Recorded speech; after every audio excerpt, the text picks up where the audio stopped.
StoryShare. Before we start, I'd like to thank everyone who participated this year, from the storytellers to the writers to the artists. I'm not going to mention their names because Carolyn will be introducing all of them as they come up. I'd like to thank CU Boulder Playback Theater. This is the third year in a row that we've been able to have them here.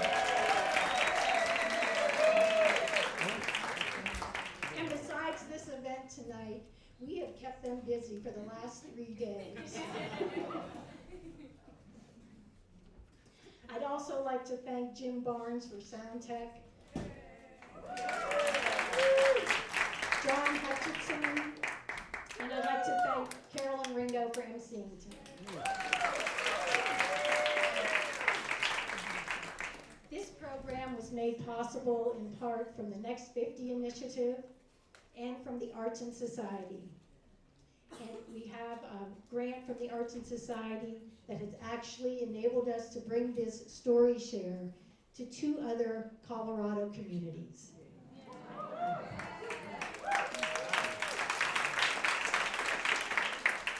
And CU Boulder Playback Theater is actually going with StoryShare to these other communities. Story sharing is one of the most powerful ways we connect to others. Our goal is to bring various segments of the community together. If we once thought we had little in common, stories illuminate how so many of us can relate to the stories of others, and that a community needs all kinds of people to thrive and grow. Enjoy the evening.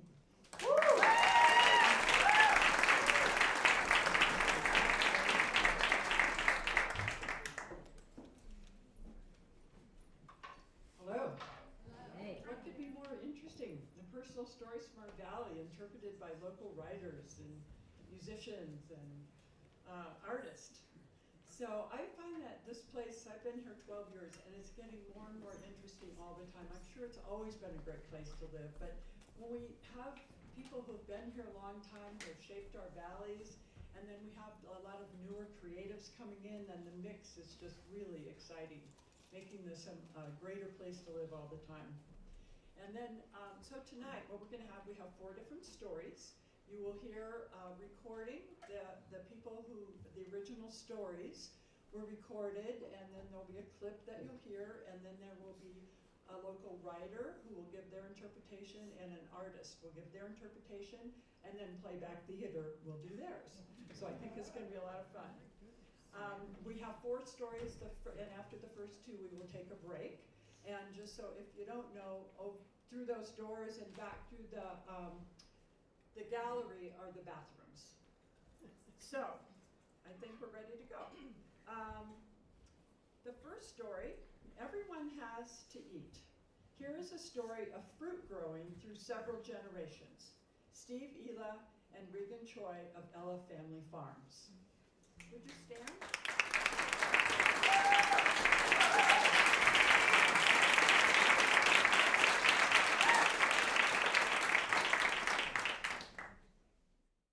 Hi, my name is Steve Ela, and I'm with Ela Family Farms here in Hotchkiss, Colorado, and I'm Regan Choi, and we're partners. So my family moved to western Colorado in 1907 on my mother's side. They're the farm side. They started growing peaches and various other fruits down in the Grand Junction area, Palisade area. They moved around from farm to farm, and eventually my granddad bought a place in 1920, and that is the place that I grew up next to and on, and that my mom bounced around for a while but came back to, along with my dad. My mom was the farmer, my dad was a district court judge, so he got roped into farming but was willing to use a shovel.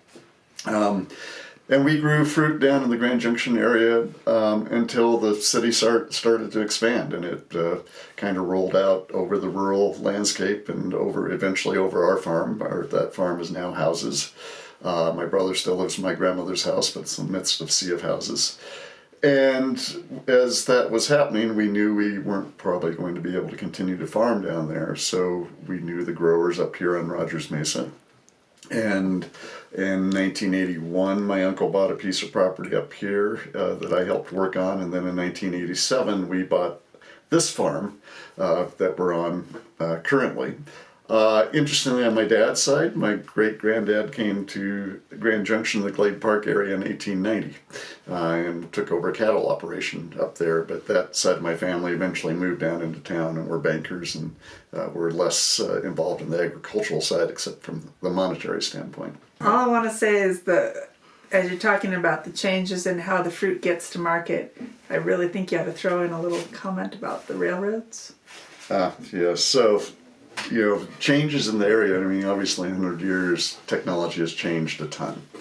But back in the 20s, 30s, even 40s, before refrigeration was really well developed, the whole Colorado peach crop was moved out by rail often back east, Midwest, out to California. But those cars were iced down. They would cut ice up in Leadville all winter, store it in packing houses or in ice houses in Grand Junction near the railroads, and then they pick the peaches, load them onto the rail cars, and then chip the ice into the cars to cool them.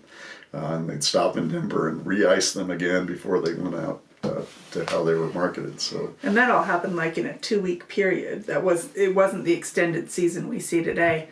The railroads would actually agglomerate all the cars here over the preceding month or two, so they'd have enough railroad cars ready for the inundation of peaches that people would bring down to the rail yard. And then they just it was a big push, and that's how Palisade peaches and Delta County, Hotchkiss, Paonia, Cedar Ridge peaches became famous around the country, were those big just pushes of these awesome tree-ripe peaches out into the country. The fruit it's interesting, fruit is, in Colorado, we're not supposed to be able to grow fruit here. It's not a climate for fruit trees. And so what you see is fruit being grown in these little microclimates. And Palisade is one of them. Rogers Mesa, where we are, is one of them. Paonia, Cedar Edge, Olathe, even down by Cortez. But there are these little spots where we kind of cheat Mother Nature, where the microclimate is just altered enough to be mild enough for trees to grow and be a commercial production. And I think as we're getting older and tireder and probably want to slow down a little bit more. We're not totally sure what's next. I mean, this farm is in a conservation easement. My parents, especially my mom, being the farmer, was so distressed at losing the land in Grand Junction and having that be overrun that when we moved up here, we were very committed to making sure this farm and fortunately a number of other farms in Rogers Mesa have also done it to stay in agriculture forever. And we were willing to tie our hands on that because we believe in that. So whether we're here or somebody else, we hope it's a vibrant agricultural spot.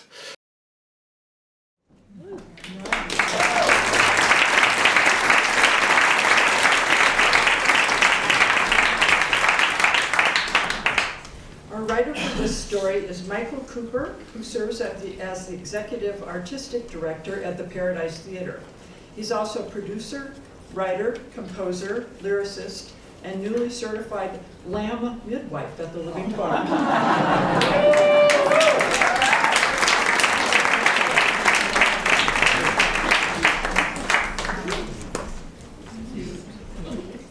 Grandfather, if we sell you a 2-worm apple and it's only got 1, bring it back and we'll give you one with 2. We stand behind the fruit we grow. We'll make it right if it's not so. Worm. I am the worm inside of the apple from Ela Farms. I peel a piece and burrow in to feel alive beneath the skin. I steal a bite, reveal a seed. The sweetest crunch is guaranteed. My meal amounts to so much more. The heart inside the apple core. Farmer. His reasons for coming back? To raise kids in a place where they can jump on a bike, play in the dirt, dig a hole, pick a peach, Walk outside and look up at the mountains. Get your hands dirty.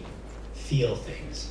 Even though he doesn't do that as much as he used to anymore because he's in the office a lot. What would she miss? I'd miss the cascade of growth, the profusion of blooms in the spring, and watching them burst and then get tiny into little tiny fruits that start to grow. And then those get picked and the leaves change and they fall and the trees are bare. I love that. Customer. I tried a tablespoon of Ela Farms applesauce this afternoon, and it was glorious. Not too sweet, smooth, velvety. There is a satisfaction of taking sunlight and water and turning it into really good fruit. Farm. Codling moth netting extends as far as the eye can see, like generations.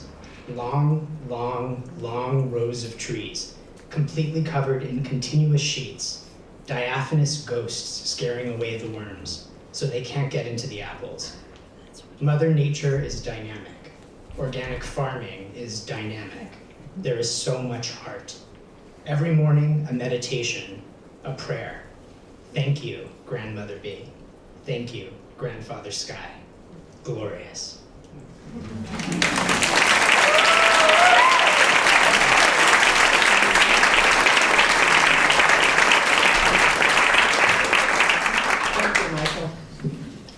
Our artists representing this piece are Ryan Strand and Nina Klaus. Ryan studied sustainable agriculture at Evergreen State College in Olympia, Washington, and has lived in Paonia for 11 years. He is a local artist who creates installation, lighting, and fine art through responsibly harvested natural materials. Nina Klaus is a clinical mental health counselor who works and lives in Paonia. She also hosts the Blue Sages Teen Art Studio, a program focused on engaging teens in creating art and having open conversation about mental health topics in a safe space. Nina and Ryan.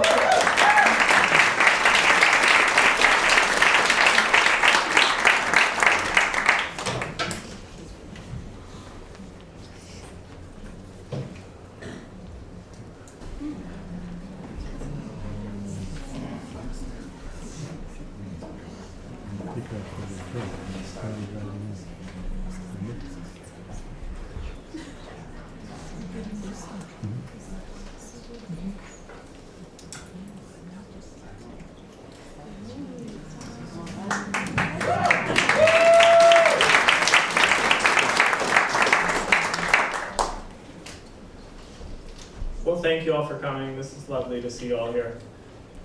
When Nina informed me we were going to work on this project together,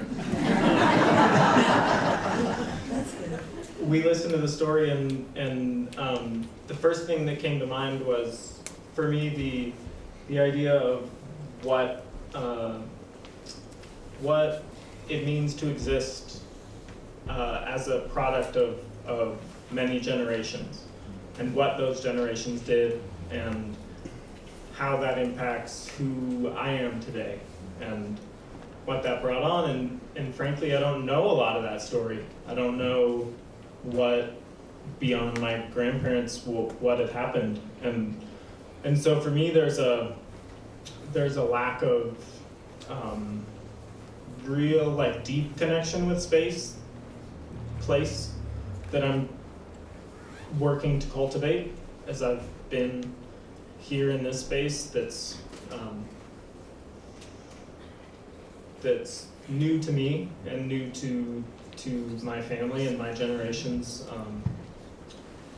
And so that's kind of I made the top of this, and so that's a bit of the chaos of the swirling of the sticks and the branches to form what could generously be interpreted as any number of different fruit shapes.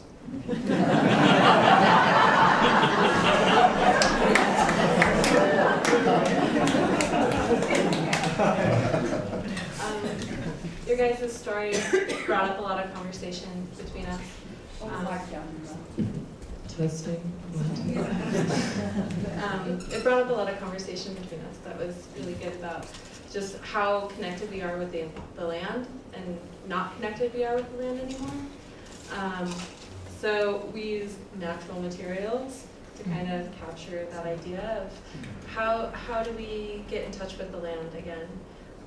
There was lots of parts of the story that you guys didn't get to hear. One of the parts that was emphasized when you guys were talking that we spoke about a lot was the 3 generations and how you were driving over the mountains in a pickup truck with a load of produce in the back and on these unpaved roads, and how different it is now that we just get to go to a store and purchase a piece of fruit and we have no idea where it comes from and we have no connection with it. So anyway, that was really beautiful, and this is our piece of work, and that's all I have to say about that.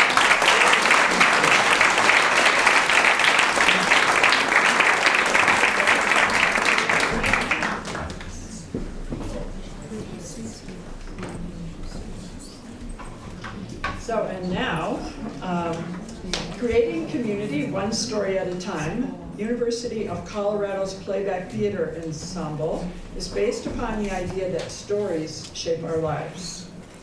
They will be presenting their improvisational response to each story.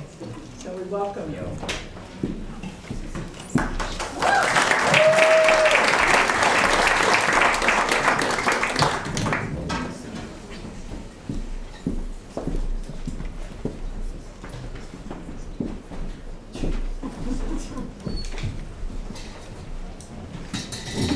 Grandma had land, a place. That place is still there, though we had to leave it. Now, it's surrounded by other places. A sea. It's hard to see, but you know, under it all, it's still there. We came forward, we came up, we rose to the challenge.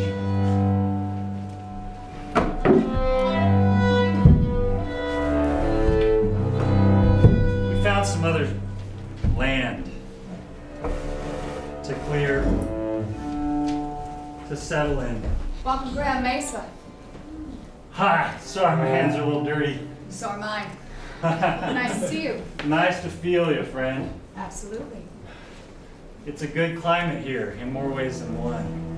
This is a place where a man can get dirty, where a kid can get dirty. Fingers in soil, soil on knees, ground into jeans, even when they rip. Yeah, it's a place where things grow. Wait, you have farmland here? Sorry, Mother Nature, we are just hiding out. No. Excuse you. Nothing to see here. Nothing to see here. What? I'm sorry. Look, Palisade. Hi! What do you do have We got fruit trees over here too. Are you cheating me? No, not at all. We did a lot of care. I declared this land dry and too sunny. You're laughing at me. No, we love you. We put in a lot of work, and we're hoping to get a little love and care back from that we can give up. Fine. We're working with you, sister. Yeah. Mother, we're working with you. I tell you what. Yeah, I will give you a little farmland in Paonia. that's all we need. And Palisade. Palisade. Thank you, Mother. Do with it what you will, and be kind to the earth. And remember that you are a part of it too. Okay? I will be back to check in on you, or I will bring drought. The fruit that grows from my branches will reach communities everywhere. famous all around the country. I thought we were just selling local. Not anymore. We have more potential than that. Okay, but without refrigeration, how are we gonna get it there? I mean, Oh, you'll see. You'll figure it out. yeah, okay. Ice, please. Ice, O'Shea. There we go. Lots of ice, lots of ice. Oh, Jesus. Load the peaches! Load the peaches! Peachy, peachy, come here! Why is there so many of us? So many great cars, so many peaches. Grand Junction, station's come, Grand Junction. We have reached Denver! And the ice is melted! Oh, I got More ice! I've got more! Ice! Let's go! Gotta keep going. Woo! That for you? Hang in there, peaches! We're coming! We'll save you! We'll keep it going. All aboard!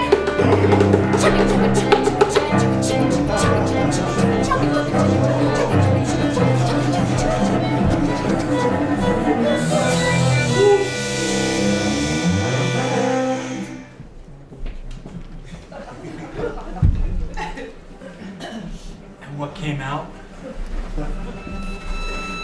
was some of the sweetest tasting, generously called fruit shapes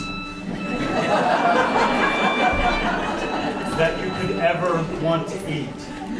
Oh my God. Or put in a jar Taste and this. give to your kids Oh, and grandkids to eat. This is magical! So crisp, juicy. I never thought it could be like this. I think I found the worm! I want 2.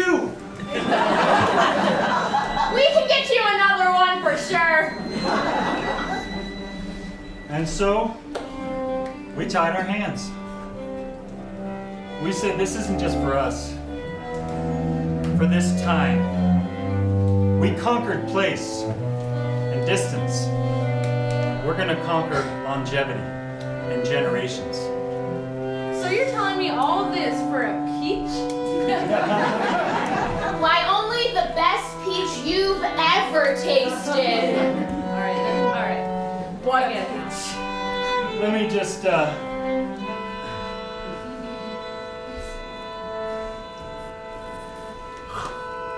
Well, it sure is a peach that Mother Nature would be proud of, if I could say so myself.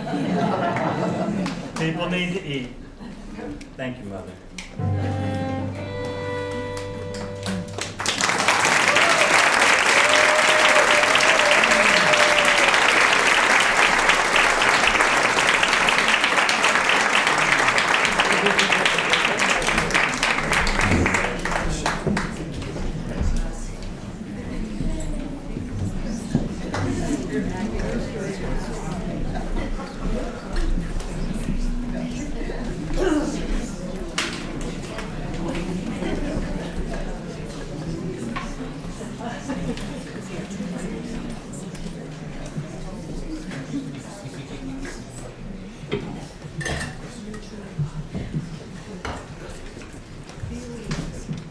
Thank you. So, our next story features Emily and Phil Wassel. When Phil and Emily were returning to the United States from living abroad, they decided there was only one place they could live, Paonia. They hope that they will never have to leave again. Would you stand, Phil and Emily?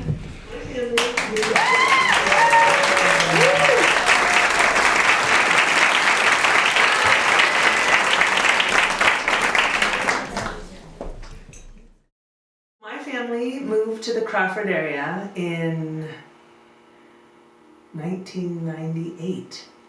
And at the time, I was a teenager. I was 17, 18 years old. And so I never went to school anywhere in the valley. But this was home between all of my schooling. By my senior year of college, I had met Phil, and I did my master's program, and I brought Phil home for the first time. You saw the valley in 2003. 2005 probably. Cool, that's when it was, okay. Yeah, and Phil was happy and liked it here. So we lived in Crawford and we taught for the Vision School back when it was here in Paonia. And we offered a bunch of really fun classes and ended up getting a really great group of kids to come and be in our classes. We kind of fell in love with all those kids and families. We're in their 20s now. Yeah, yeah. Yeah, so that was 2007, 2008. And Phil was the bus driver and a teacher, and I was a teacher and then worked at Flying Fork on the weekends, so we were working all the time. And then we've come and gone a bunch of times since then. So after you got your master's degree, we went back to Colorado Springs and taught there. I got my PhD, finished my PhD coursework, and when it was time to actually write the PhD paper, we came back to Crawford and lived here again. And we're living at your folks' My house, parents' house, in yeah. Crawford. They had like a little apartment on the side of their house Yeah. that we could live in. Right, which was great. So we were like living closely with them. Yeah, And that was yeah. nice. And Emerson was already born by then. We've done a lot over the years in the valley. So long ago, we worked at Zephyr's farm for Don and Daphne, and we worked for Jeff Schwartz picking peaches. And we, worked at Flying Fork and worked anywhere we could. And after getting more and more education, especially after the PhD, you worked for the high school. You were an aide. Yep. And I was working for a tutoring company, and that was 2016. And that's when we really decided that we wanted to create the Paonia Experiential Leadership Academy. So we started the school with just 3 students and our little Toyota Sienna. And from August to November, we did not have a location of the school. We just met at the town park or at Brentworks or library, yeah. And then thankfully, Ed Marston stepped up and was a huge influence on us and mentor for us.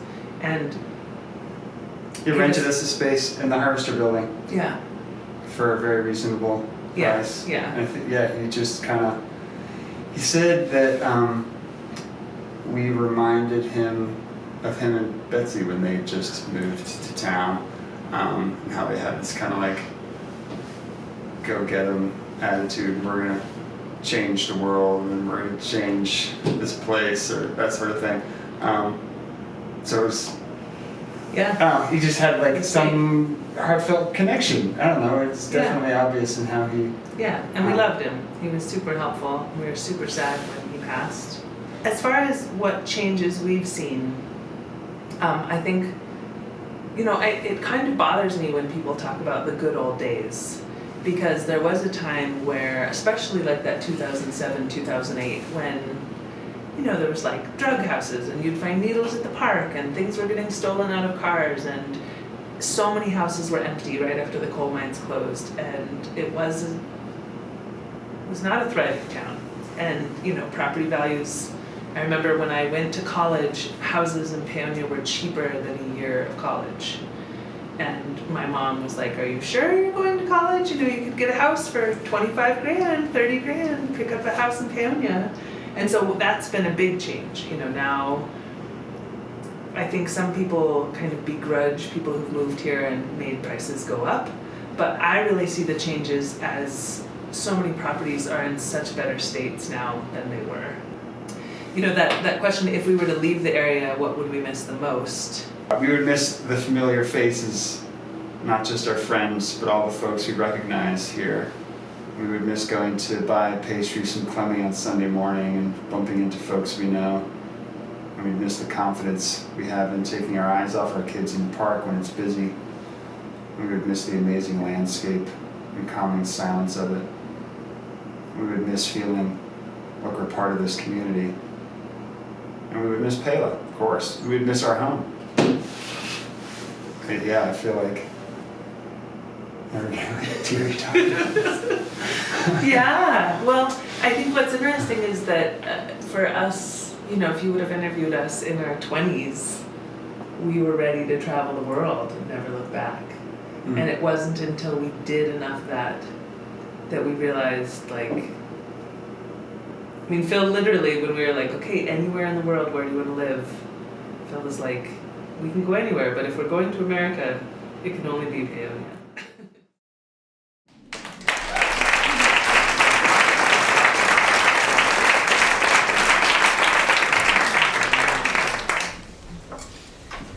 Lindy Marinas was honored to be asked to write for StoryShare and immediately thought she would write a song. Upon learning a song was already in the works and thinking, who else would come up with an experiential learning academy? And where else?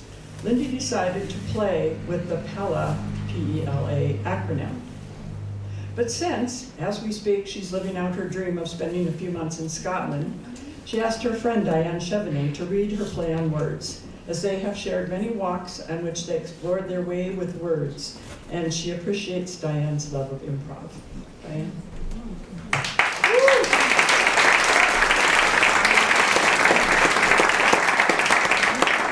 And I just want to add to that I have a connection with Pella because both my granddaughters have attended Pella, and Emily played a huge part in Nicoya getting to go to UWC USA. Thank you for And also, I'm going to put this out because there's also it's a visual piece because you'll hear it, but you can look at it in the intermission. Presenting events leading to arrival. Perhaps each little act of planning every loving action, provided events link accordingly, precede eventually a longed-for attainment of writing one's own narrative, creating one's own reality. Packed now to encounter the logistics of arrival. As paupers, they embraced the landscape's atmosphere.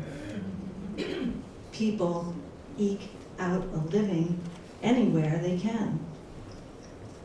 And practically everything that would lead towards abundance, including pressing every little apple. Padded their earnings, their ledger of assets. Disillusioned with the world's cultural climate, politics, ethics, a lens into absurdity, and the particular effects of layered awkwardness, bumper sticker extremes. They persevered through every little anomaly, including people engaging in lifting their arms, that unpolished personal entreaty with loving affect, to wave and wave back. People's exchange of pre-loved apparel, peaches extraordinaire, local artists, a perfectly embroidered lacework of eccentricity. Paonia's essence lured them to accelerate their program for educating likable young adults. And as his parents had enabled living arrangements, and with payments now established for the loans on academia, it provided exactly the lifestyle affordability to pattern the exquisite legacy that accompanies Phil and Emily's longed-for aspirations, Paonia Experiential Leadership Academy.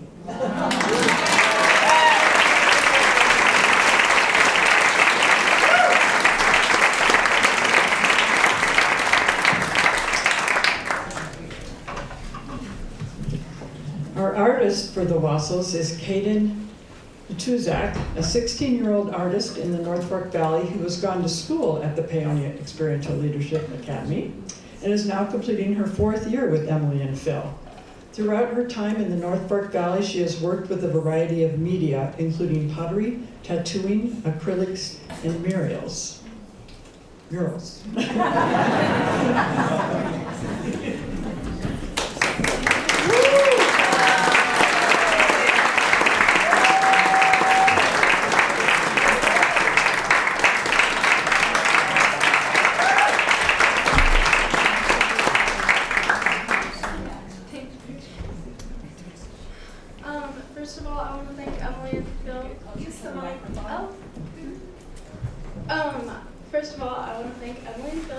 for being my teacher throughout the years I've been at Pella. It has really made it feel like home in the house. The first thing I want to say is how grateful I am to be able to do this painting for you guys, because I love you guys so much. The reason I did the birds, they're goldfinches, and you have moved away and come back and moved away and come back. And goldfinches are migrational birds, so they move away and come back. And the hand is for the community that is always there to support you and guide you. And you also mentioned peach trees. So I did blossoming peach trees for new beginnings, for all the people that are going to come to Pella and for all the people that are leaving it. So, thank you guys.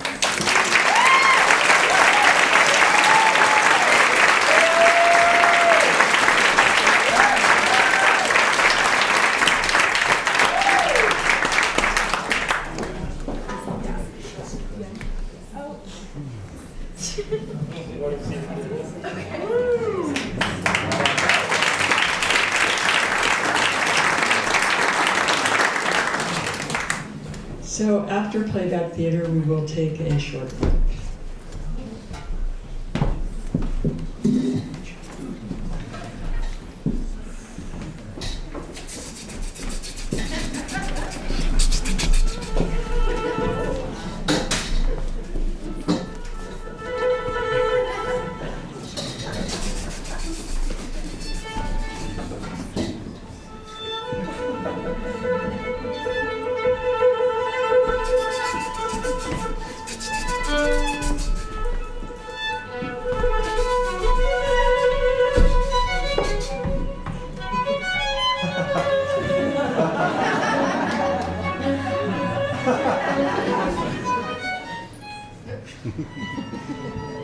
Wouldn't we can nest together? I know just the place. Anywhere. We can go anywhere. We have wings. But if we're in America, Oh, well. go to Paonia. Give it. Paonia. Yeah. Things grow there, I've heard. Like fertile young minds. Come here, little bird. Hey! How you doing? I'm okay. You're an artist, Yeah. aren't you? Yeah. Show us.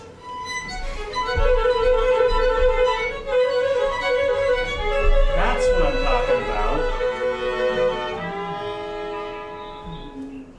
Nice. Where are you gonna do that next? I don't know. University? Will you help me find my way? That's what this place is for. Then I guess I'm in the right place. I guess so. You like to dance? This one. Am I allowed to be a dancer? You're allowed to be anything you want to be. And this one? Anything. Just experience it and see if you like it.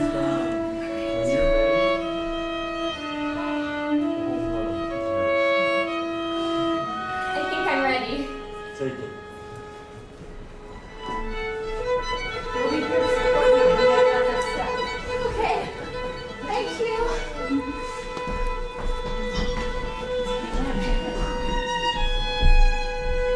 This place has changed. Yeah. There was emptiness, Yeah. hurt. Yeah. Hi, I have a home for 25. Do I hear 25? 24. Do I hear? Are you sure you want to go to college? I love education. You could buy a house here for the same price as a year of schooling. Are you really making the right decision? Let's think this through, economically, financially. Yes. Yes, I am. I'm making the right decision. but thank you for being here for me. Okay then, spread your wings and fly. All right. We'll go out and we'll pick up a master's. We'll go out and we'll get a PhD. I'll drive the bus.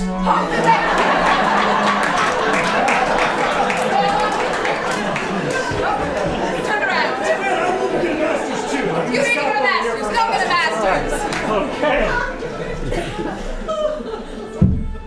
I think our nest is ready.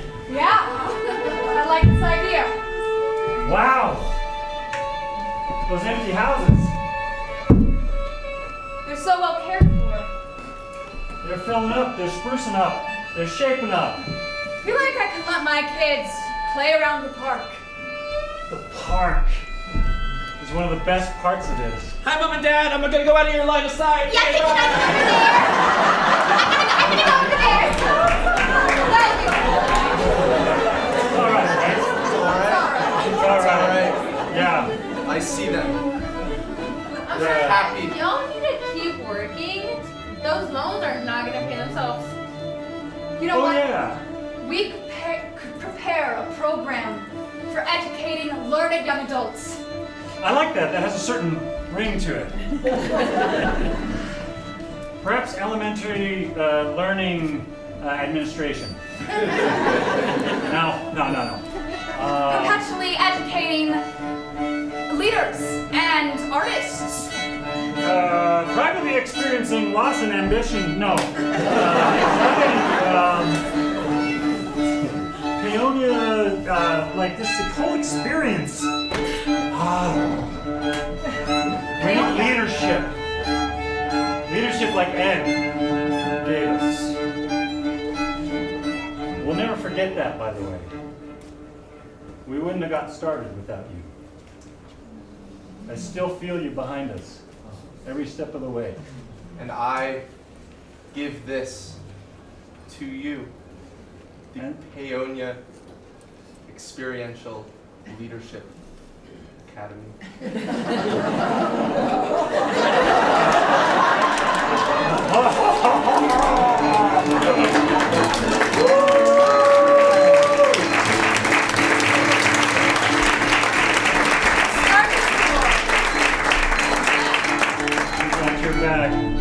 Oh, I would love to send my kids to a school just like this.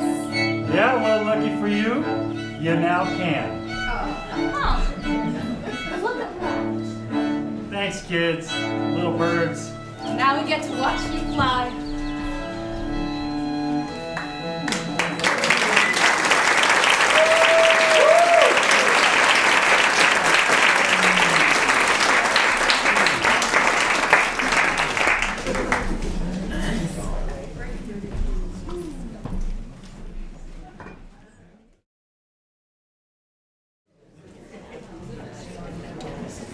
So great to see all these familiar faces.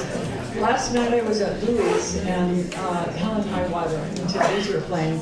And there was a pretty good crowd there. And Helen, at the end of one of her songs, she looked around and said, I know the name of everybody in here. So next up we have Lee and Kathy Bradley. Kathy has lived in the Valley since 1977 and Lee has been in the Valley since 1984. Kathy is a retired school teacher, now helping out at their farm. Lee is a fruit grower. They are the owners, along with their son and daughter-in-law, of Orchard Valley Farms and Market and Black Ridge Winery. Just stand, Lee and Kathy.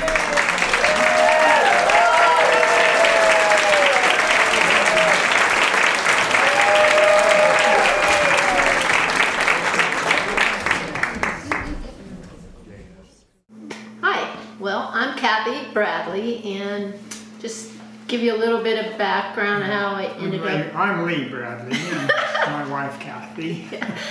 So to give you a little bit of background of how I even got to Paonia in the first place.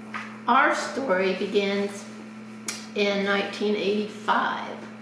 I met Lee at the Chili Cook-Off on Grand Avenue, and as time, a few months, maybe a year passed, and I just remember meeting him and going, okay, this is the man. this is the guy. Took him a little while longer to realize it, but anyway, we got together and we ended up getting married.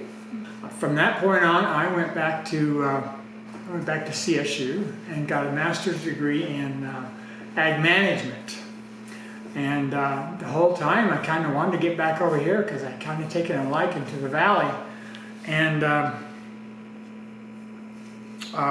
when I did get back, well, that's when we were married, had Ryan. You went back to school. That's right. Came back, and you spent a long time with Ryan, and I was teaching, and but then you wanted to pursue, you wanted to get back to farming, so you accepted the job. Yeah, I started working. Well, there was a job opening for the orchard manager at the mine-owned orchards at the time. Cypress Orchard Valley owned the mines, and there was an opening for a manager of the mines. And I thought, well, gosh, this sounds like a pretty good deal. And so in 1991, I became a manager of the, just the Orchard Valley Mine Farms that was owned by Cypress Orchard Valley. I had this idea that I didn't want to just be a caretaker of an orchard. I wanted to be a full-blown production orchardist. Since then, we've been raising wine grapes. Or at that time, we were raising wine grapes and we were selling the wine grapes to other wineries around. And we were thinking, gosh, we need to kind of connect the dots here. If we raise the grapes, why don't we make the wine and sell the wine? And so in 2004, we became Blackbridge Winery LLC. And due to Steve Rhodes's suggestions, we planted a big block of Pinot Noir grapes, a red wine grape. And lo and behold, it became a pretty popular grape, and we had a nice young block of Pinot Noir we were making wine from. And this last year, we came up with a new system of collecting the money, cash registers, and it counted all of our customers too. And this last year, we were over 25,000 customers from Memorial Day to Halloween, and we thought that was just an unbelievable amount of people that comes to the valley. The story will continue with, now our son Ryan is married to Kendall. She's currently the vocational agri teacher at Delta High School. They're both two peas in a pod. They love ag, they love cattle, they love our farm, and they will be taking over the management in June. So, and answered the question of what we would miss if we moved. Well, pretty much guaranteed we'll not leave the valley or Paonia. But if we did, I personally would miss the farm, the orchards, the vineyards, the pond, the river, the wildlife. I would miss sitting out on our patio, looking at the cattle graze. I'd miss looking up at Mount Lambourne. I miss eating our fruit, our vegetables, our own beef, and our own wine at our table. I think it's what I would miss most if we didn't live in the valley is the view coming from Hotchkiss towards Paonia, up over the hill, and you look out across the valley and it's nothing but green pastures, and it's so home to me, and I just don't know that I can live without that.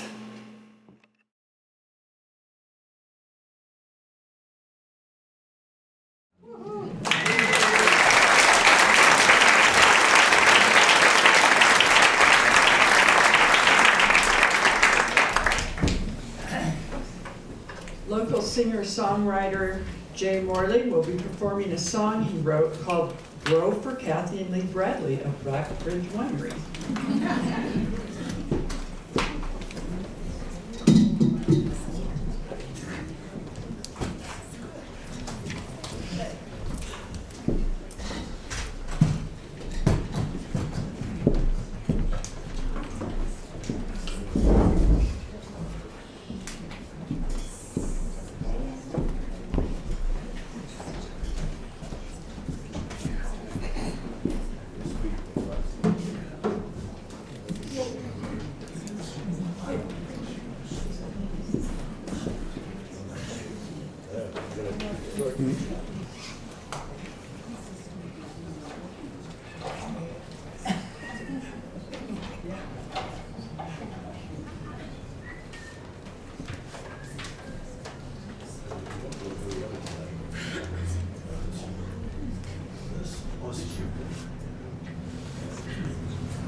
Check.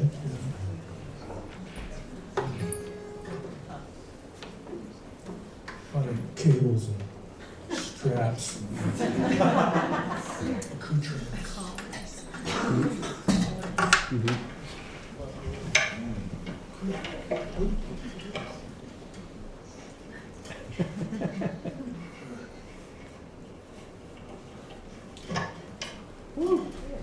So I was pretty honored to be part of this, and I listened to your video for like 20 times.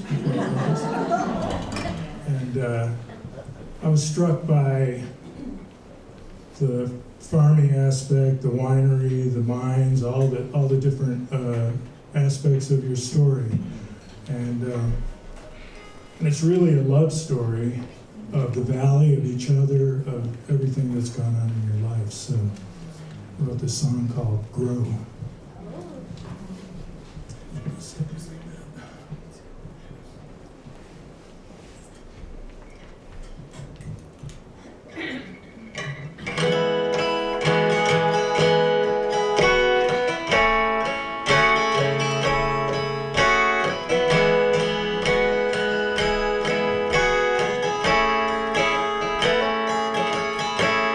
Kathy met me at a chili cook-off, Grand Avenue, 1985. She told her friends and all that would listen, Lee was gonna be her guy. Lee was gonna be her guy. If dreams were like leaves on a tree,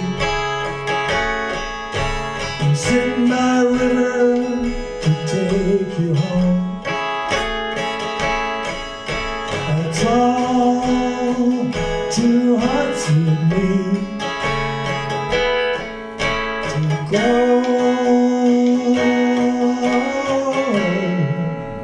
to go.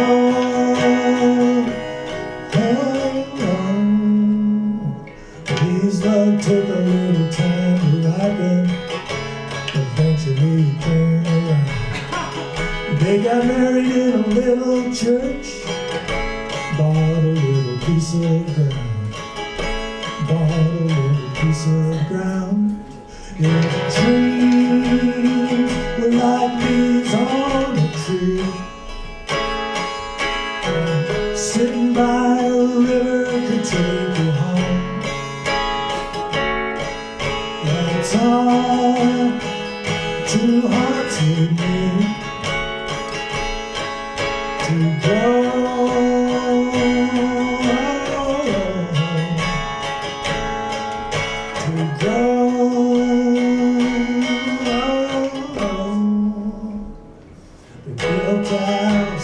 Crossed the bridge, planted roots and had a kid.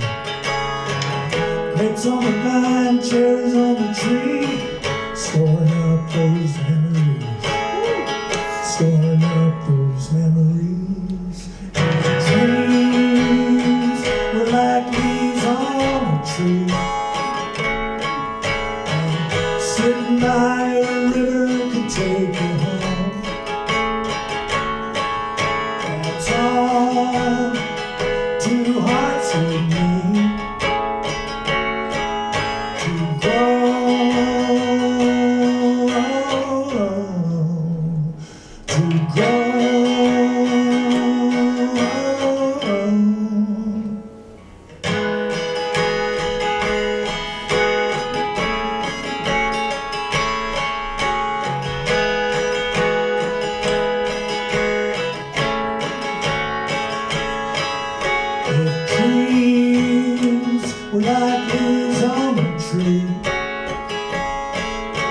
dancing by river to take you home.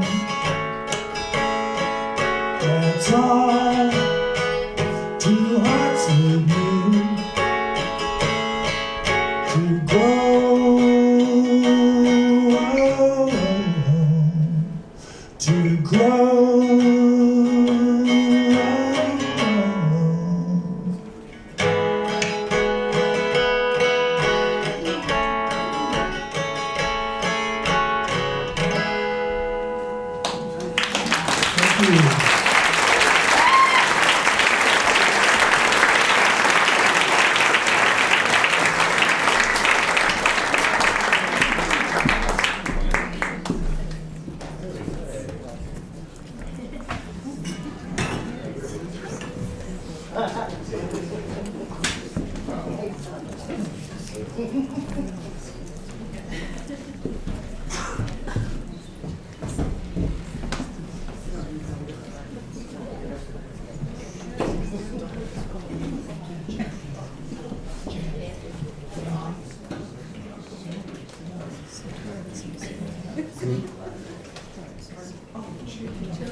Okay.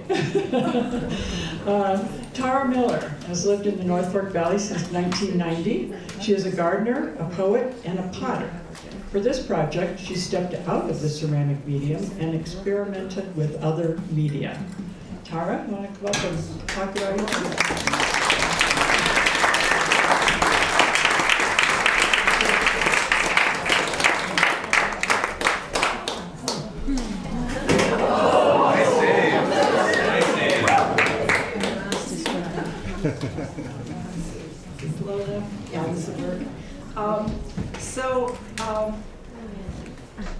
one of the stories that was not in this excerpt was that when they were building, they wanted to build a house and they bought this land, and Lee just planted cherry trees. The whole land was all cherry trees, and they actually had to dig up the cherry trees and move them or cut them down or something in order to make their house. And this was around 2000. So when I went to, I just loved that story about having to take the trees out to build a house. So when I went to look at the house, I was looking for an orchard full of cherry trees. And it turns out when Lee got sick, he said, oh, there's too much taking care of these trees. We don't need them, we'll take them out. And so there really aren't that many trees around their house now. But I put them in. So they have this lovely, beautiful adobe house that Don Foster helped make. And, or I don't know, it's not adobe, but it's, anyway, stucco on the outside, an amazing view of Mount Lamborn, right behind their house. Big trees around it, and of course the winery and the Blackbridge Winery. And I naturally had to put in the cherry trees that were missing. And as she said, I'm a potter, so this was a real stretch for me to do painting.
He didn't know right away, but I sure did.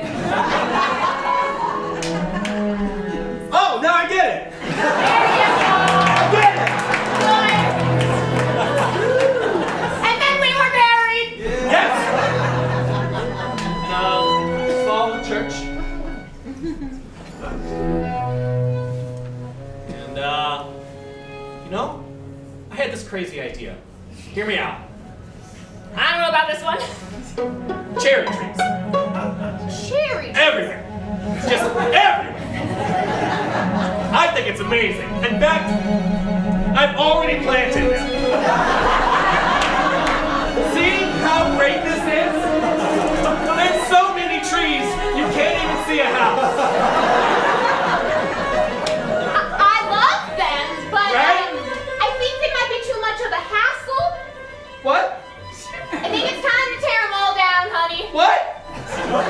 Dunzo. Gone. I'm sorry, guys, you gotta go. Kaput. You gotta go. Kaput. She said you gotta go. An orchard. Yeah! I like being an orchardist. Well, you go teach, and I'll be here with Ryan. How about that? Okay. Deal.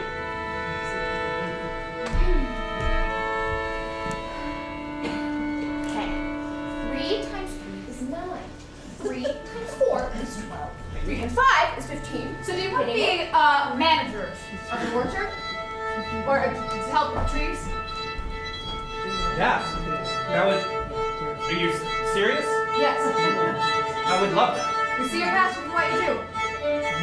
Thank you. Go do it well. Yeah. Where's the coal mine? Well, yeah, I'm gonna work at the coal mine, but then I'm gonna. You're working for the coal mine company. We have an orchard. I don't want to do this surface level job. This isn't enough for me. I want to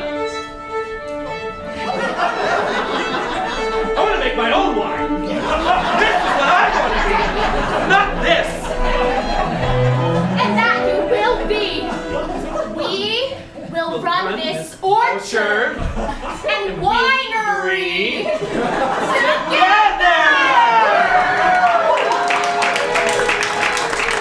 Turn these grapes into wine, honey. Let's do it. Right here.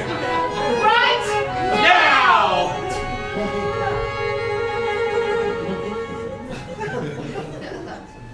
Oh, just a great bonfire. Oh, the sunshine is beautiful. I am soaking up future people's memories. Happiness. I am going to infuse them with liquid joy. Liquid joy, I want some of that. Can I have some of that? Okay. Absolutely. Absolutely. Yeah. Oh, liquid joy, liquid joy! Yes. Absolutely, you can have some too. Yeah, I have some Of course. I had some liquid joy and I need some more. I need more liquid joy. Liquid joy! 25. Oh God! Please! I want more! It's that shit out of my brain! 25,000 sales from Memorial Day to Halloween. Oh, taste. Why? I taste. Thank you. Yeah. Thank you. Thank you. Thank you. You couldn't do it without us. We couldn't. That special Pinot Noir grape, you know? That little microclimate where we can do that. Pinot and Noir. I think, you know, honey, our love story, we've aged like this fine wine we built together, and Oh, that was good. I think it's time to pass down our orchards. I think they're ready. No. I don't. Are we ready? We're gonna find out in like 10 days. Hello, Ryan! What up? want to give this to you. And How do you do all this? you'll figure it out. We did. You know what to do. You've watched us your whole life, Ryan. And Kendall, you have so much leadership and passion. We trust you with this. We leave you with this. But you guys aren't leaving, right? No! We can't leave this orchard. We'll still be, I am watching around. you. Mostly from the sidelines, but... I have a feeling they're just gonna enjoy themselves.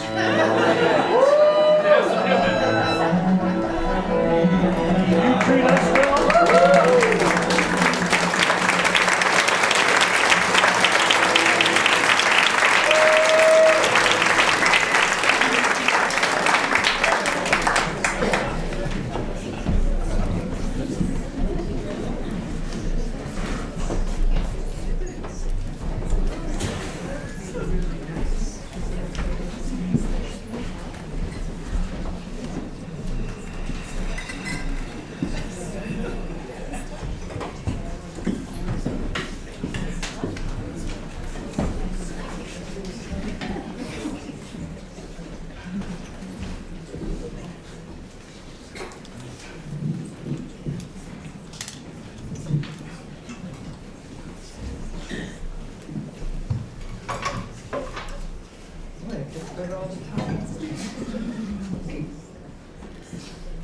All right, Betsy.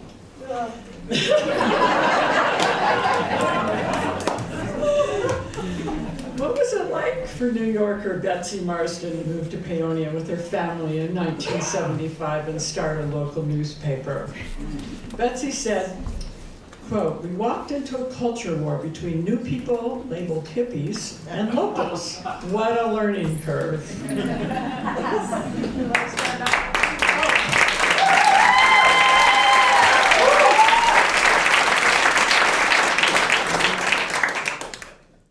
My name is Betsy Marsden.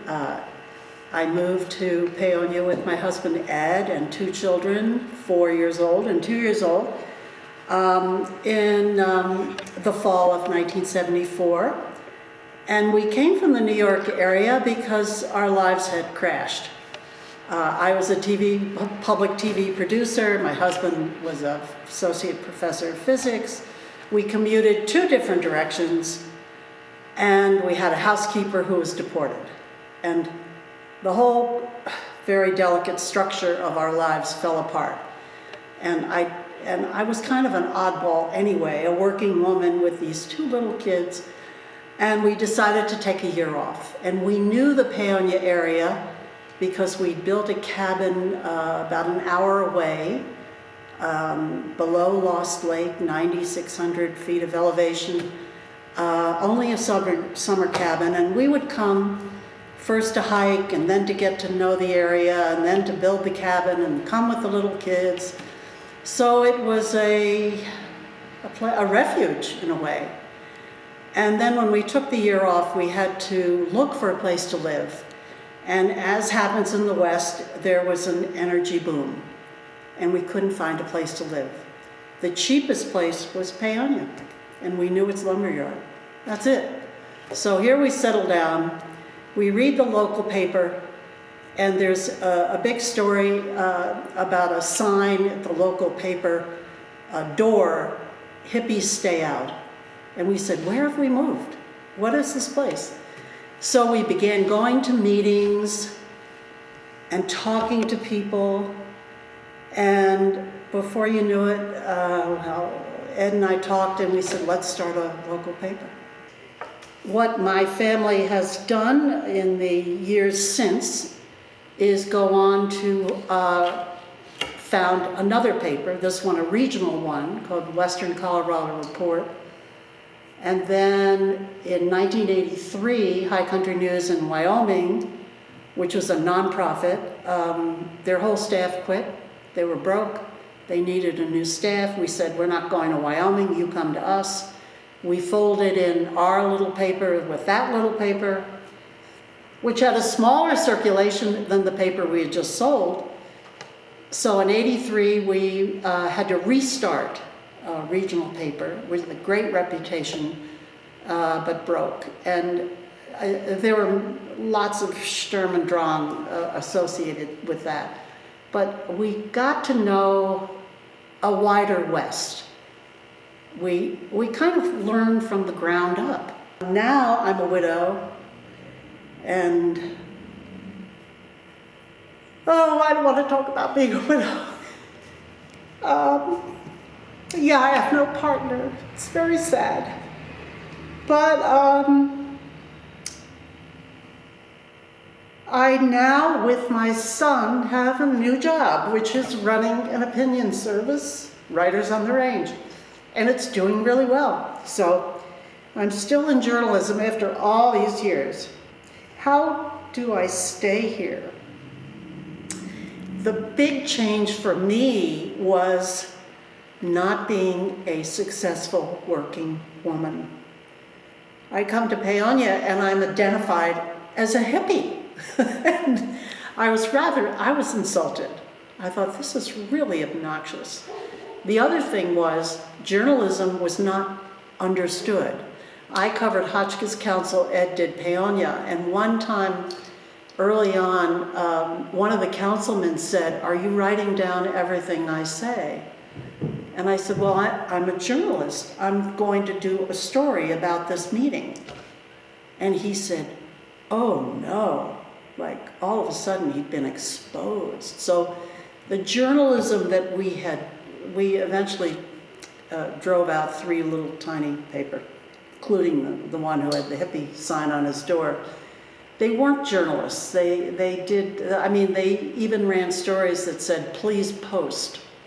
So it was like bringing the 20th century into a 19th century mindset. If I were to leave the area, what would I would miss the people I've come to know and love, and the view from my backyard or from my kitchen window. Thomas Hayden, who started Students for a Democratic Society back in my day, he said, who you are is what you see out of your kitchen window. Well, I see Mount Lamborn, 11,400 feet tall, the patron mountain of Paonia and the North Fork, and I think this is like a movie.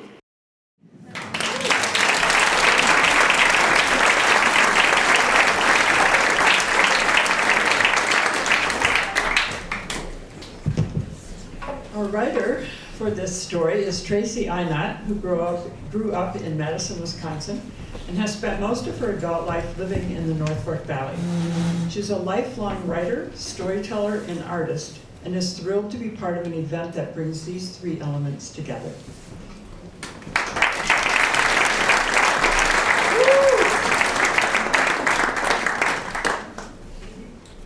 This piece is called The Real America.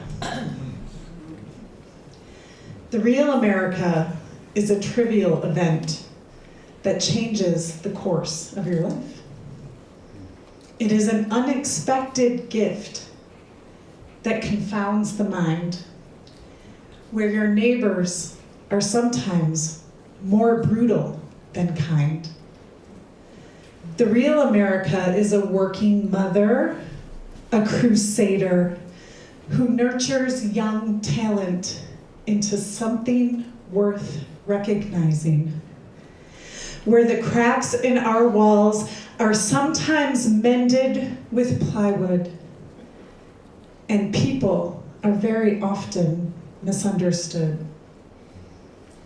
The Real America is a widow who sheds only 1 tear each morning before continuing her work.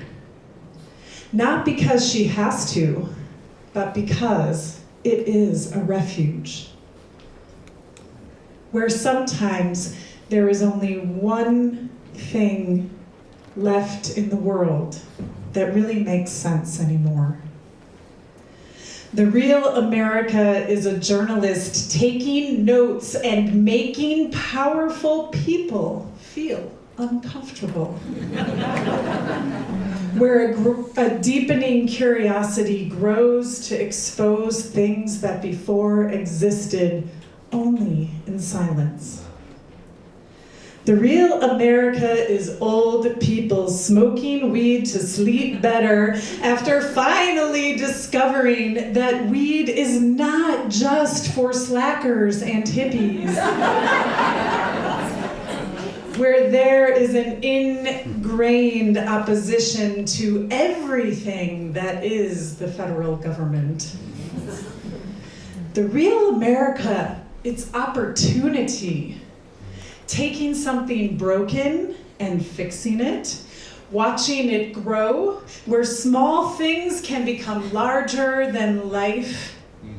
It is finding irony and humor in isolation and seeing that the lines that separate people are there, but deciding not to fall on either side.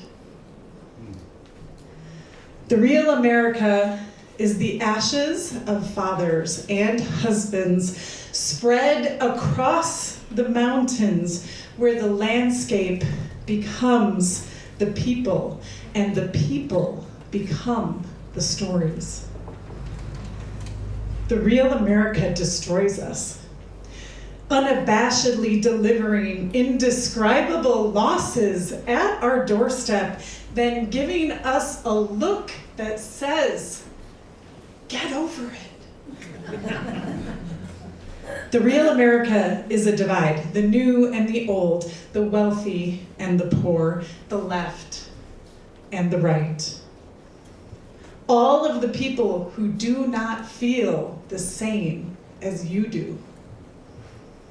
It carves a chasm so deep and so wide that the hope of ever crossing over leaves us standing at the edge, reaching out into the void, grasping at nothing but air. The real America is in the water that flows down the mountain and the flood that brings the mud and the rock across the parched valley, only to land in the most inopportune of places. But it is also in the people who offer themselves up willingly and against all odds to make it clean once again. The real America is the view from your backyard, and who you are is what you see from your kitchen window. It is where you find yourself in the final days of your life. It is your words. It is your thoughts. It is your actions. You are the real America.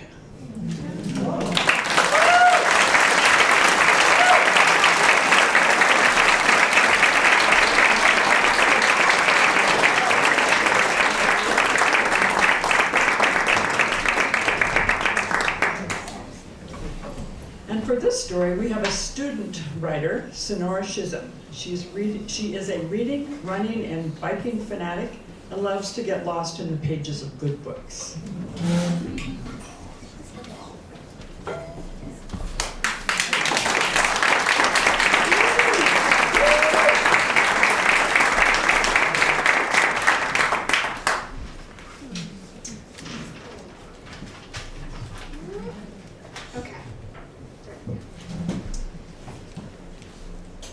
Story is called I Have All Day. The strange thing about reporters, no matter how little you tell them, they always know all the behind-the-scenes scoops.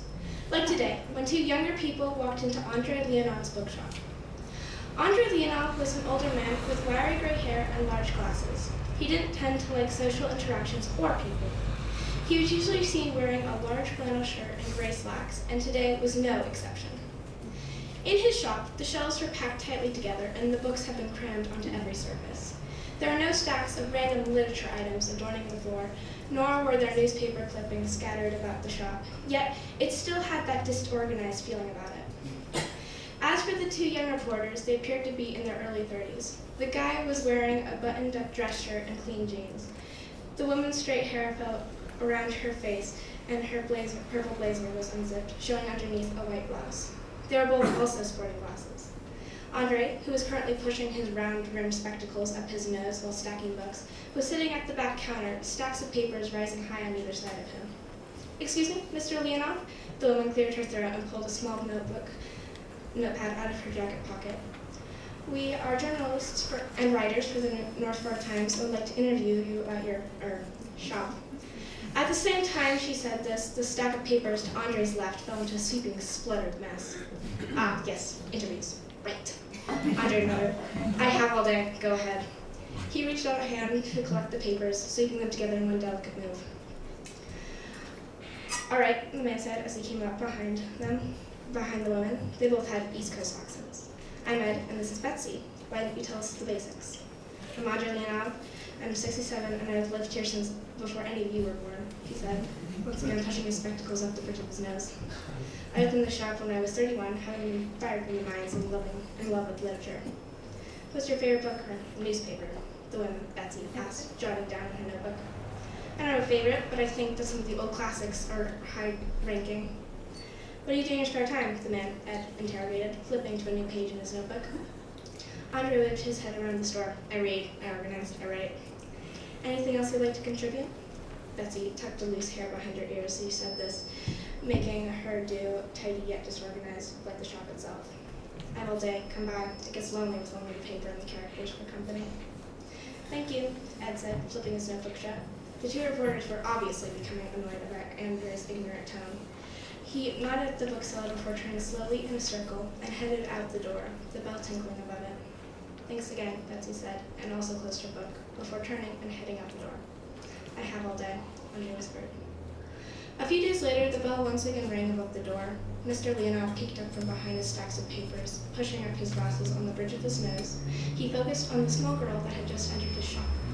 Her hair was long and dark brown. She had large eyes covered by glasses almost identical to Andre's round ones. Her pants were bright pink and her shirt frilly and pastel blue. "I want to buy a book," she said, waving a few bills in the air. "The newspaper said something about your store." "What do you want?" Andre questioned, remembering the young reporters that had come in a few days earlier. "One of the classics," the girl demanded, putting her hands on her hips.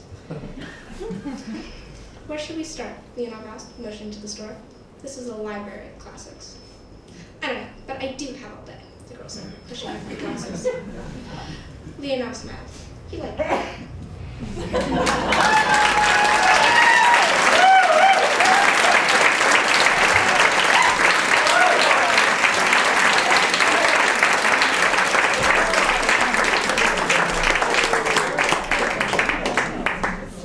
What was that last word? All day. Oh, and Andrea Pleiner is a found object. Oh, whoop, no.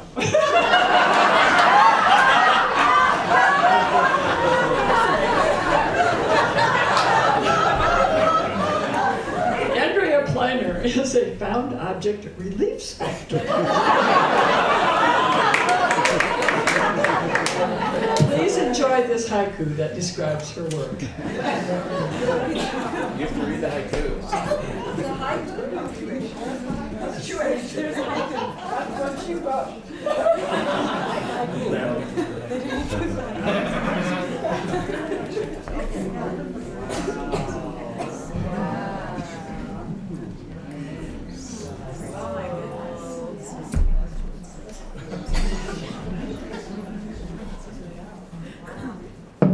Thank you for holding that so it doesn't cascade onto the floor. I made the biggest one. My name's Andrea. My friends call me Andy. And my heart is just pounding. But it is so amazing to be in this room, part of all this talent and this history. Like, I'm so beyond honored to just be a participant. Honestly, so thank you. Oh my gosh. So I was so thrilled to get to do a piece about a writer because I have always secretly wanted to take apart a typewriter.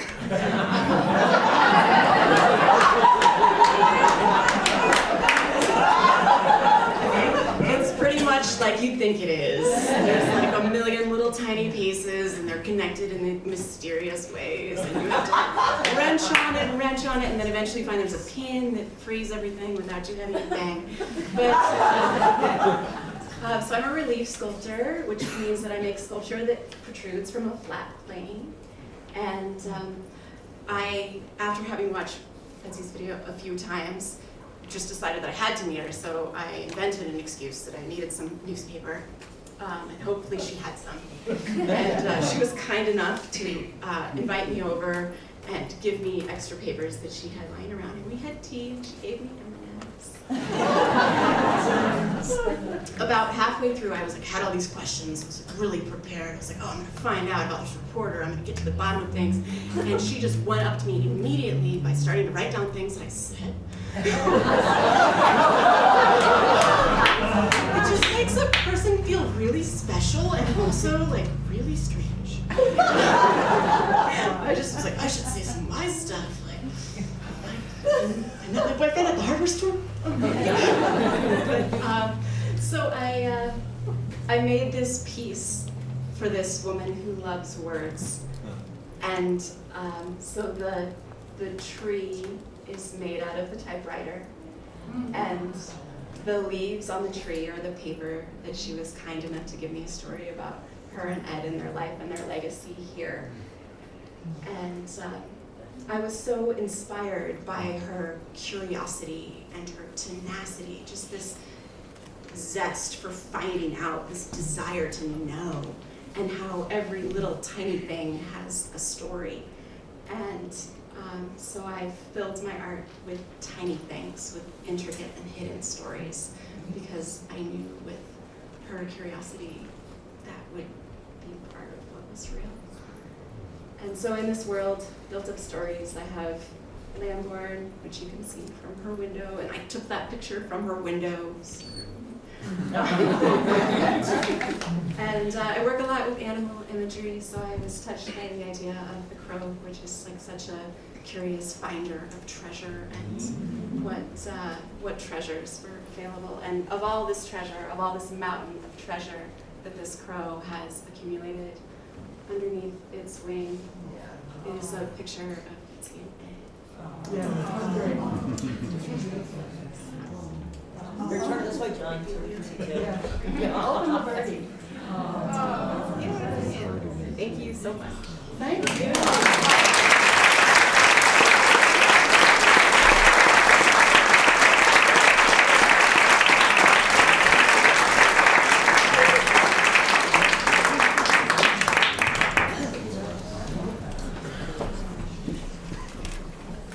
I'd like to make a couple of announcements now while I have a chance before playback comes up for the last time. The videos that are much longer than these little clips of each of the 4 families that were interviewed or people will be on Facebook and the website. Is that right? Or you can yeah. And we'll send out an email blast with all links. Okay, so if you're on the Blue Sage email list, you'll get information about that. And also, the improv group has some forms of short surveys, and you can also do it online, I believe, because they are grant funded. Thank you. See, I told you, one way I wouldn't be able to read my writing. We're telling me that. Yes, they're grant funded. And so getting this feedback from the audience helps them to continue with their work. So if you can connect with them for that information afterward, that would be great. Now we're going to let them take over. And thank you, and have a wonderful, safe evening.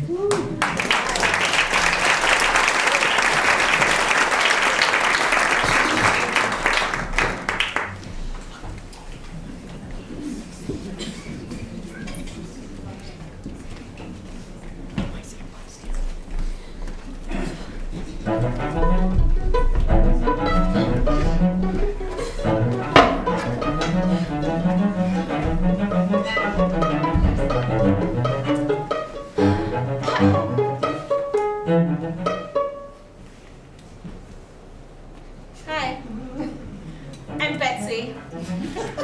I live in New York City. The Big Apple. You see out of your kitchen windows is who you are. Well, I'm in the Big Apple.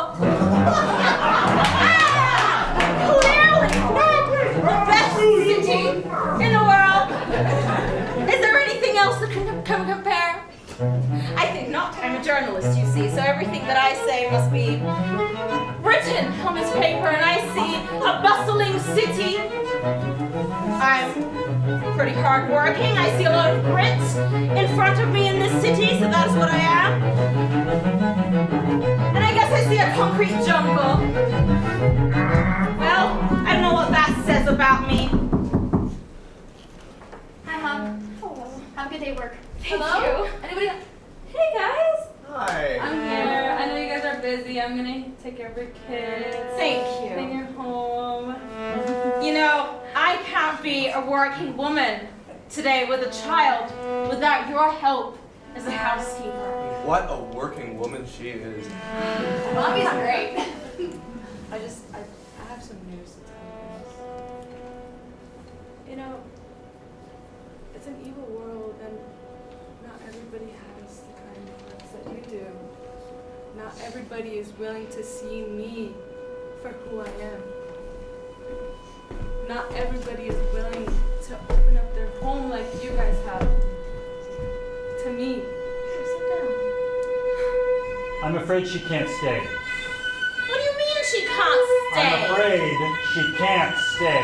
But no. This entire family functions because we are a unit, you see. We all work. We need Hello, her. I'm talking to need you. her. Hi, officer. What's up? We're in New York City. Have a nice day. We're in New York City. We're like made up of different people and like we're diverse and stuff and like you can't take away. Who's gonna watch me when you're at work? Betsy. I'm a handful. Betsy, I don't think this is going to work.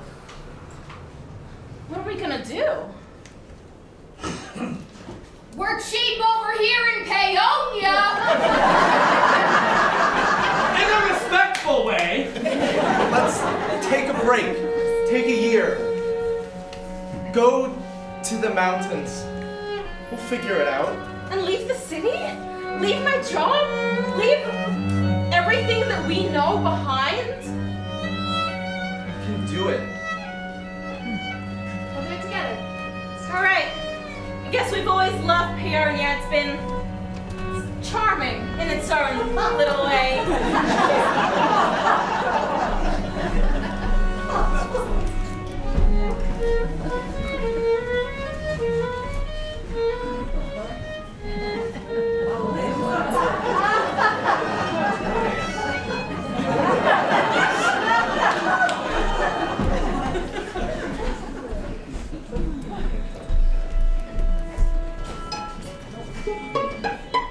And the sign said, long-haired freaky people. Ain't down the line. So I put up my hair and I went inside to go and ask him why. Hippies, stay out of here. That's what he said. Hi. I'm Betsy. Howdy. Hippie. Welcome to the real America. Real America. I'm Betsy. This is my husband, Ed. I am Ed. Howdy there, Ed. Betsy. That's a nice name, Betsy.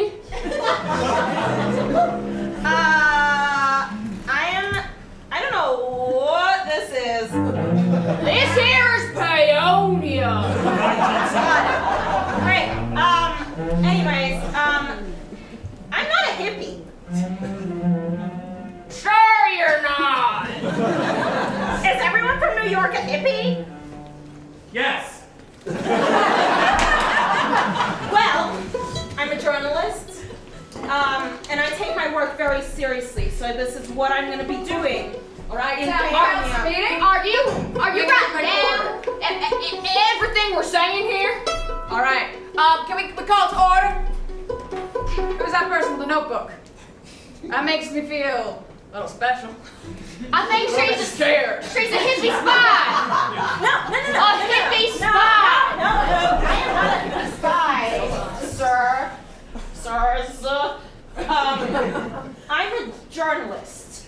As a journalist, I promise you that it is my unwavering oath is to write the truth and is to respect the community and it is to represent everything about this community in the greatest way, in the most authentic way for everyone else that's in the community. Otherwise, how would they know about all the different parts that make us who we are?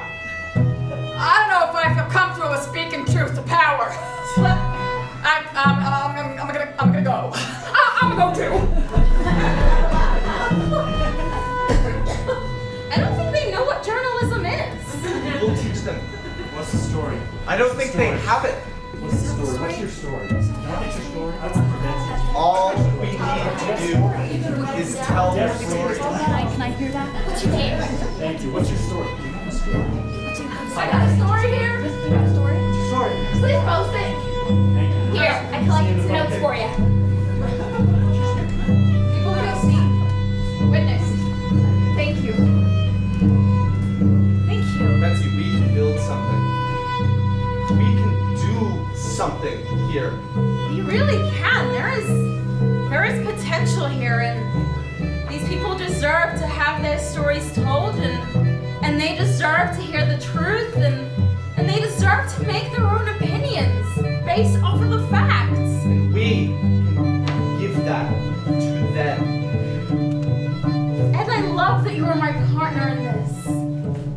I'm afraid there's one story that can't be told. Ed.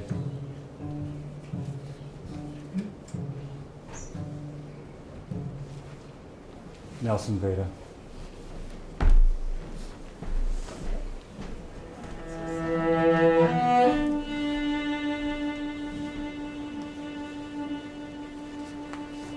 It's sometimes lonely being with a paper and its characters.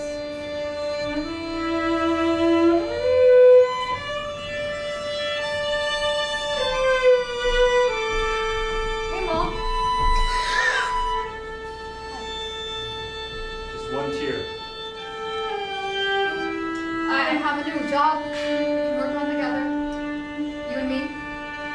Do you like him? Do you like that? We can. Yeah. And I've got stories you wouldn't believe. They keep coming in from everywhere. They're coming to you.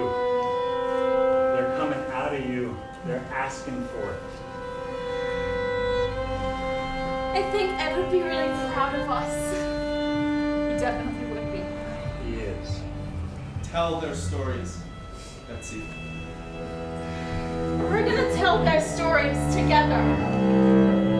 Because journalism doesn't end. It keeps going. And we can keep doing this together. Strong as a mountain. Strong as Paonia, as this valley. It is, after all, what we see out of our kitchen window.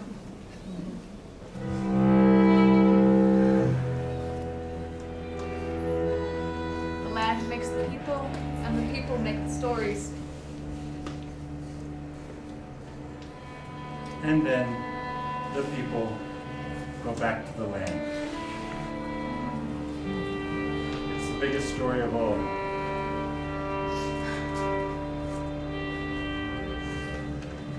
Can't you tell a good story, Betsy?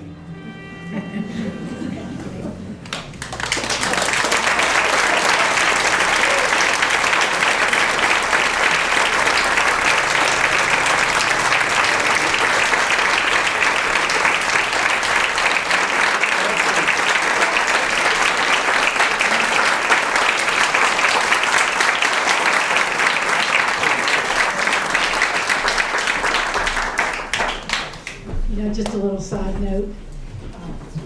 Ed touched a lot of people's hearts and lives in this room, and we didn't mean it to end this way.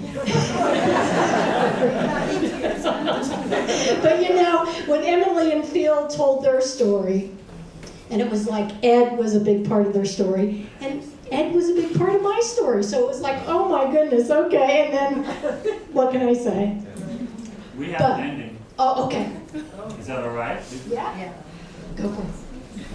First off, I want to echo what's already been said, that it is beyond an honor to be invited, to be allowed to be a part of a celebration like this in a community like this. So on behalf of the whole CU playback group from the University of Colorado, thank you for having us here.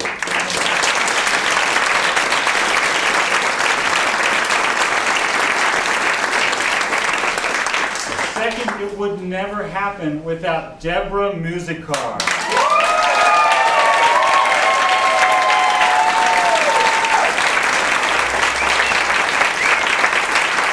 And Jim on sound. And John for setting up everything, and Lou as well. A lot of other people I don't know. Two that I do know are our musicians, Nelson Walker and David Hinckley.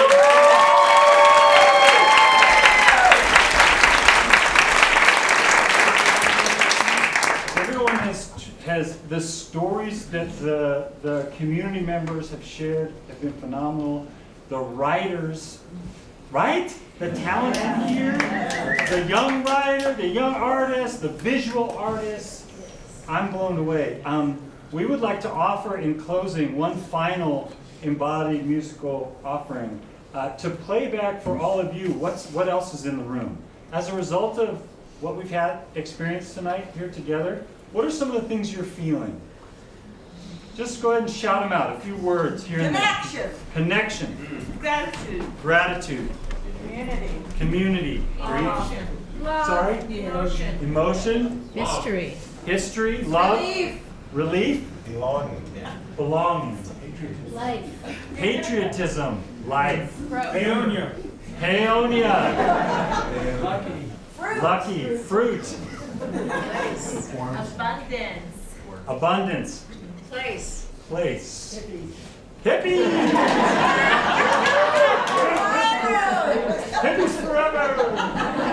Relationships. Relationships. Gratitude. Gratitude. Humility. Humility. Mutual understanding. Mutual understanding. Love. Love. Love. More love. Do y'all feel it? Yeah. You feel the threads that tie all this together, that tie us all together? This gathering is never going to happen again. It happened. Turn and talk to someone before you go, will you? Someone that you don't know. Remember that we shared this moment. We shared a moment of stories about belonging, belonging in place, roots that go deep, and that bear great fruit. About people seeing opportunity and putting in hard work to make something of it. About being able to go anywhere in the world, but there's only one place if it's going to be on this continent. About changing communities through their words, through their relationships,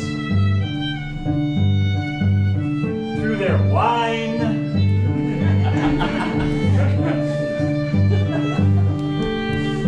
Beautiful places exist, but beautiful communities must be built.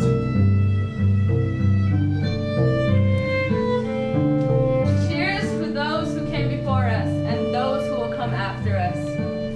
Life is not permanent, but the rocks, the land is.